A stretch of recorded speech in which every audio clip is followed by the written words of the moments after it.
Israeli surveillance software Pegasus targets cloud data on infected iPhones. Christian Zibrug. On July 19, 2019, Israeli company NSO Group claims its updated multi-million-dollar surveillance tool, called Pegasus, can now also extract data from cloud services like iCloud, Google Drive and Facebook Messenger, among others, from an infected iPhone or Android smartphone. According to a paywalled report published yesterday by the Financial Times, the app works on the latest iPhone and Android smartphones, taking advantage of exploits to continue working even after the tool has been removed by the user. The new technique is said to copy the authentication keys of services such as Google Drive, Facebook Messenger and iCloud, among others, from an infected phone, allowing a separate server to then impersonate the phone, including its location. This grants open-ended access to the cloud data of those apps without prompting two-step verification or warning email on target device. According to one sales document, stealing authentication tokens is an old technique of gaining access to someone's cloud account without needing their username, password or two-step verification codes. Unlike the encryption keys iOS uses to secure your local data, these authentication tokens are not stored in Apple's secure enclave, which is walled off from the rest of the system. Here's Apple's response. iOS is the safest and most secure computing platform in the world. While some expensive tools may exist to perform targeted attacks on a very small number of devices, we do not believe these are useful for widespread attacks against consumers. Curiously, Apple doesn't deny such a capability could exist. The tech giant added that it regularly updates its mobile operating system and security settings to keep users protected, while NSO Group denied promoting hacking or mass surveillance tools for cloud services. It didn't specifically deny it had developed the capability described in the documents. Crucially, the tool works on any device that Pegasus can infect. One pitch document from NSO's parent company, Cyber, which was prepared for the government of Uganda earlier this year, advertised the ability of Pegasus to retrieve the keys that open cloud vaults and independently sync and extract data. Having access to a cloud endpoint means eavesdroppers can reach far and above smartphone content, allowing information about a target to roll in from multiple apps and services. The sales pitch claimed, it is not yet clear if the Ugandan government purchased the service, which costs millions of dollars.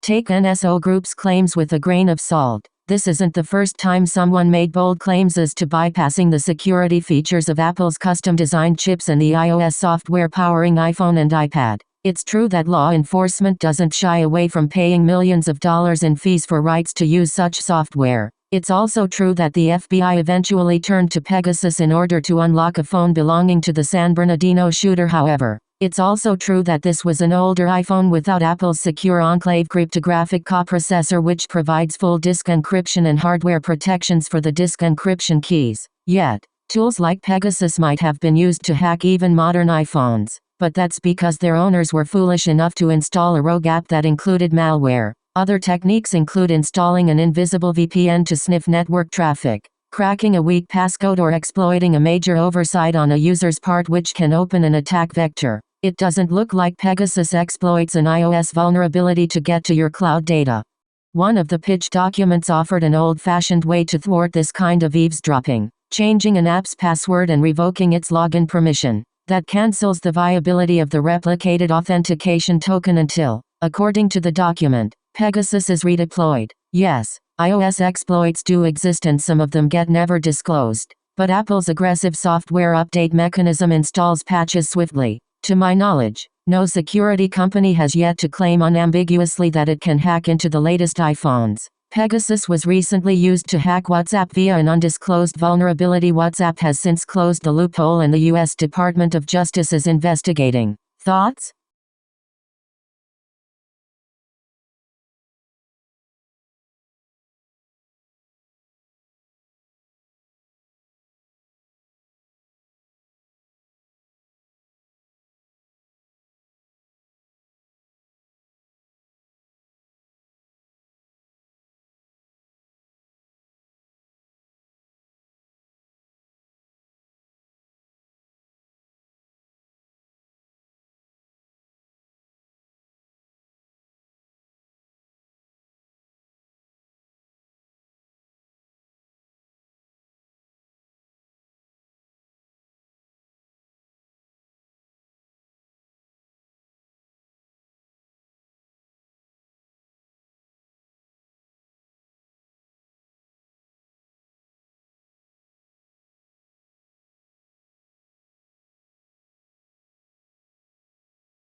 Take notice the date.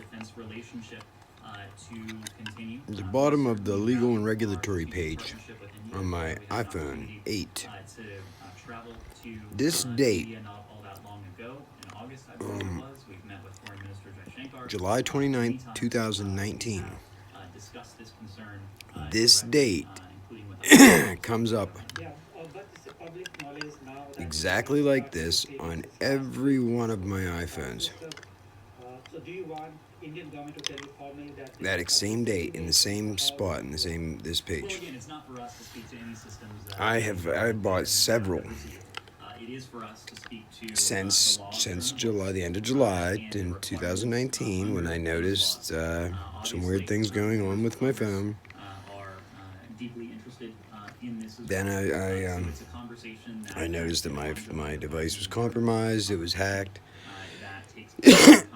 I then bought another phone. I bought several since then. Matter of fact, I had an iPhone 7 Plus at the time, which actually got stolen from my son a year later. But anyway, that iPhone 7 Plus that I have. Then I switched to, I might have even had a 6S at that time, but then I got a 7 Plus. After that, I went to an iPhone 8, then an iPhone 8 Plus, then back to a different iPhone 8, and then bought a couple other iPhone 8s since then. And every single one of those devices, I purchased them on Amazon, these phones. Every single one of these phones, when I look at this page, it shows that exact same date. Very curious.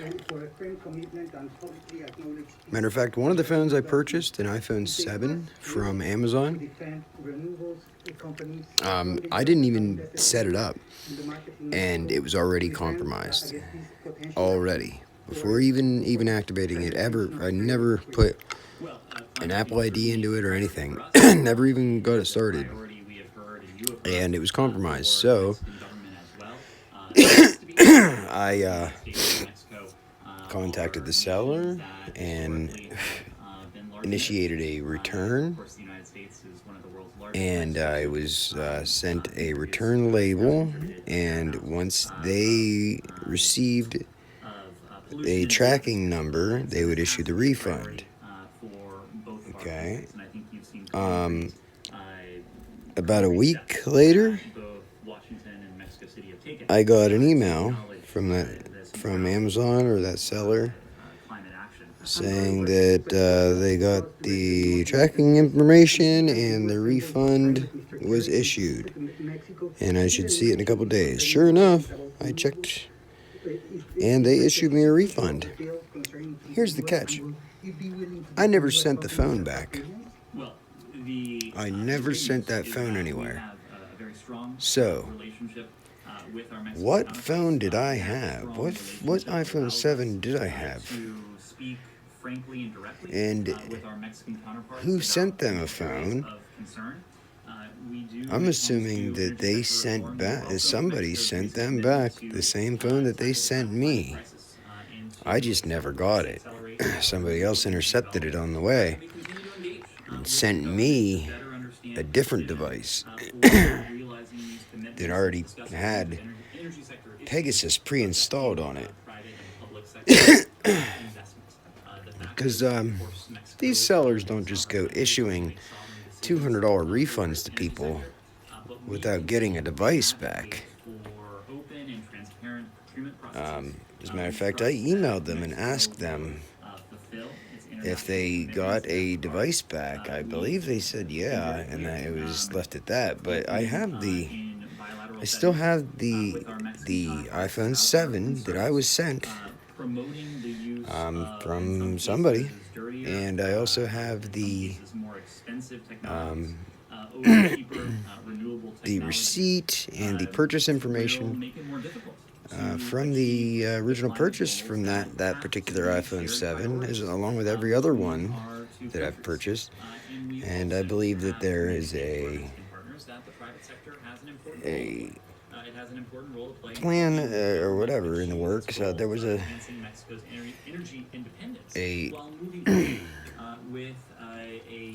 operation that I believe they do it to serve more than just me.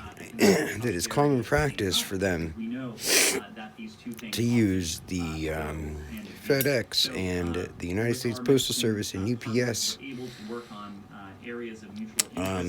They just throw citizens onto an FBI watch list and say that they're an issue of national security for no good reason, and then that gives them the right through the Patriot Act to spend countless amounts of money, taxpayer dollars, surveilling their every move and doing these things to them, which is egregious actions. It's a huge infringement on my privacy and my constitutional rights as a law-abiding American citizen. And they do it to thousands of people. A lot of people that don't even probably know that it's being done to them. There are thousands of people that report the same things I report. The vehicles following me around everywhere. First responders, firemen, first responders, a lot of military vets. And then a weird group of people that's unrelated to the first responder community, emergency responder community, local people that I know to be junkies, or let's say people that got in trouble with the law.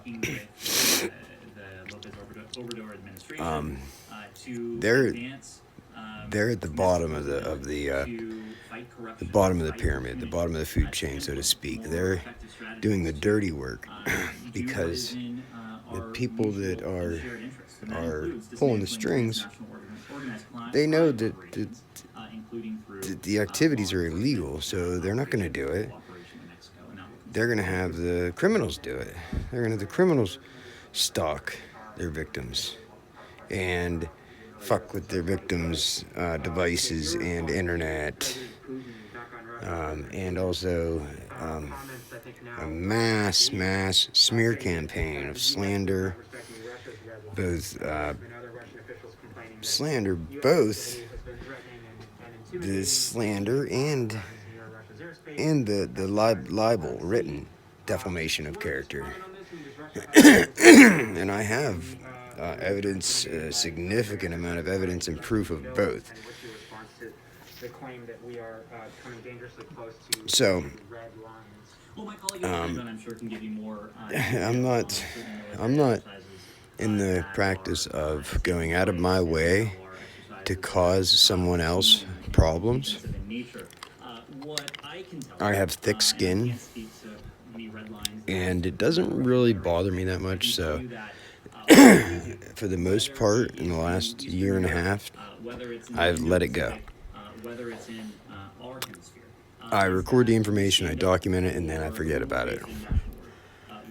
And I spread awareness. However, it's all coming to a head. It's unnecessary. It's sick, it's unnecessary, but yet it continues. So, I mean, eventually, since it continues, it will. I don't start fights, but I do finish them. So, you can heed this as not a threat, but a promise that I will not rest until the parties that are responsible for this intrusion of my God-given rights and my rights as an American citizen to privacy and freedom. This violation of my rights is they are held accountable for their actions and brought to justice. I will not rest until these people are held accountable for these atrocious crimes. It's crimes against humanity. These are domestic terrorists. And I am a veteran, and I took an oath to uphold the Constitution and to protect this country from enemies, both foreign and domestic. And I took that oath seriously. And even though I'm not in the Army National Guard anymore, I still took that oath. I will keep that oath till the day I die, because I love my country and I love my fellow citizens. And the only way that I can help to protect my children's future and the future of everybody's kids is to stand up and take action. I can't be silent. I have to pursue this, or else I'm no better than they are. So with that being said, if you are listening to this, then you are obviously something sparked your interest, and you're starting to open your eyes to everything around you and the common practices of our government that's supposed to be for the people, by the people. And you're just as appalled as I am. And hopefully this helps to stimulate or pursue your own actions and your own motivation to stand up and take a stand and make a difference and make the world a better place, better than you found it. You should always leave any conversation, any situation, any job, every aspect of your life. You should always leave the situation better than you found it. And our kids' future depends on it. And I know I'm not alone in this feeling. I know I'm not alone. I know that it's hard to see with the media the way it is. But all you have to do is just slow down, get rid of the distractions, and just open your eyes and look around. Just open your eyes and pay attention. That's all it takes. Is just to look into some things very briefly, and it doesn't take long before you start to see all of this that's been right in front of you the entire time. So, fellow patriots, be safe and be aware of your surroundings. Don't believe anything that you hear. Only believe half of what you see, if that. So, that being said, thanks for your time. I appreciate it. It's valuable, no matter who you are. And I'll see you on the other side.